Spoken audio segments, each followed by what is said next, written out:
сұрапыл көрермендері, өздеріңізбен бірге әдеттегідей мен Ермахан. Жалпы Чемпиондар Лигасы әлі жалғасуда.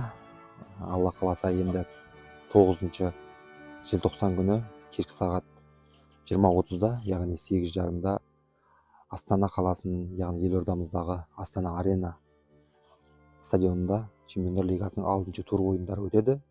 Ол ойында еліміздің чемпионы Қайрат пен Грекия елінің чемпионы Олимпиакос арасындағы ойын өтетін болады.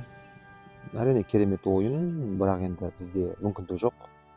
Жалпы ары қарай плей-офф кезеңіне шығуға, бірақ өзіміздің жақсы ойынымызды көрсетуге әбден мүмкін. Жалпы Қайрат футбол клубының ойыншылары өздеріңіз білетіндей алдағы турда, 5-ші турда Копенгагенге барып, біздің отандастарымыз 2 қазақ баласы гол соғып, Европаны бір шулатқаны тарихта жазылды.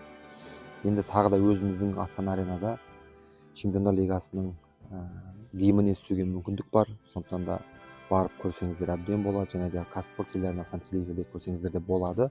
Жалпы менің ойымша бұл ойында бізге Олимпиакос футбол клубымен жеңіске жетуге де мүмкіндік бар. Тіпті болмағанда тең ойын нәтижесін көрсетуге де болады деп ойлаймын. Баршаңызды осы ойынды көруге шақырамын. Футболмен, спортпен өмір сүру өте керемет. Баршаңызға сәттілік.